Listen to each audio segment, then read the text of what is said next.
आसिफ के लिंचिंग के मामले में जिस तरह से पिछले एक हफ्ते से राजनीति उस वक्त और ज्यादा गर्मा गई है जब गुजरों ने महापंचायत करके जिस तरह के वीडियो वहां से आ रहे हैं और सीधा हमला बोलते हुए ये कह रहे हैं कि अगर कोई इस तरह से करता है तो उनको घर से निकाल करके मारेंगे और हम हथियारों के साथ खड़े हुए हैं। सरकार बीजेपी के है हरियाणा में, और मैं पहले ही दिन से जब ये पूरा मामला सामने आया है पुराने कुछ हवाले देते हुए आप लोगों को बता रहा हूं कि किस तरह से बीजेपी शासित राज्यों में जब इस तरह का लिंचिंग का मामला सामने आता है,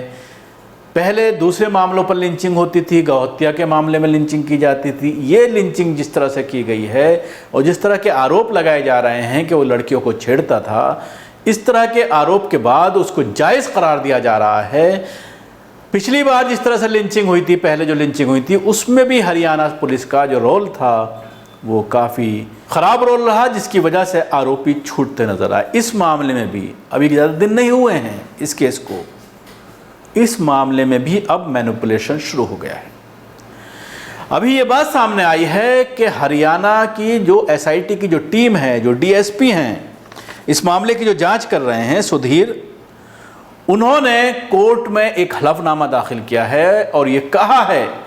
कि जो आरोपी पकड़े गए हैं उनमें से 4 आरोपी निर्दोष हैं। आप अंदाजा लगाइए,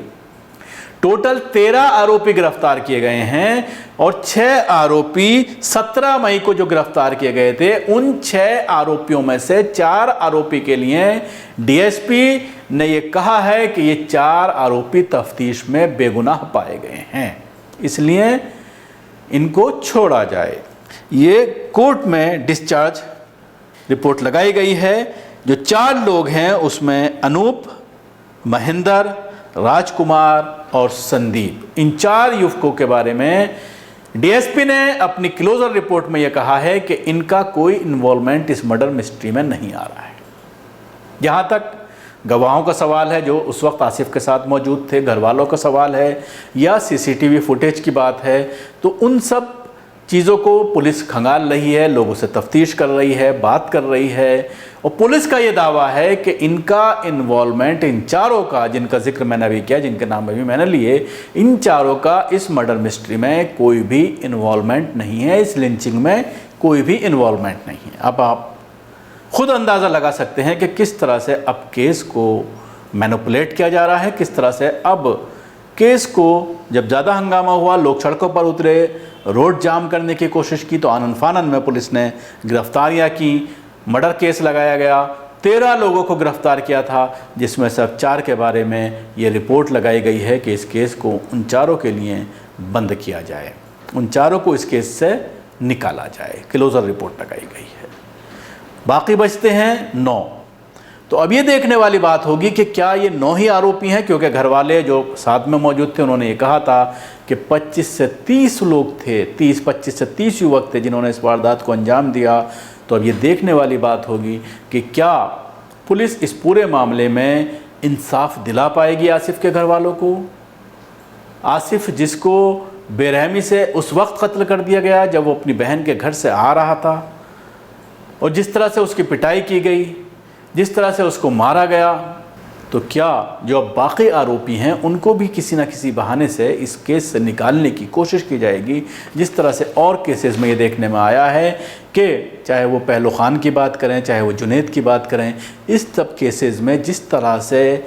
इन लोगों को छूट दी गई, जिस तरह से इन लोगों को निकालने की कोशिश की गई, मैनिपुलेट किया गया। जाहिर सी बात है बीजेपी की सरकार है और ये जितने भी हिंदुवादी संगठन हैं, चाहे वो करणी सेना हो, चाहे और जितने भी हिंदुवादी संगठन हैं, उन सब के ऊपर बीजेपी का हाथ है। अभी करणी सेना के चीफ के जो बेटे की डेथ हुई थी, तो उसमें हेल्थ मिनिस्टर हरियाणा के वो खुद पहुँचे थे मिलने के लिए इनसे, और जिस तरह से सांत्वना दी गई थी, तो जाहिर सी बात है पूरी तरह से इन हिंदुवादी लीडरों पर, हिंदुवादी संगठनों पर बीजेपी और आरएसएस का पूरा हाथ है, और इनकी शह पर ही इस तरह की राजनीति होती है ताकि वोट बैंक हासिल किया जा सके और ध्रुवीकरण किया जा सके। तो अब ये देखने वाली बात होगी कि क्या हरियाणा पुलिस अब आसिफ को इंसाफ दिलाने के मूड में है या कहीं ना कहीं राजनीतिक प्रेशर में इस केस को भी बिल्कुल उसी तरह हाल में पहुंचाने वाली है जिस तरह से पहलू खान और जुनैद के केस हुए थे।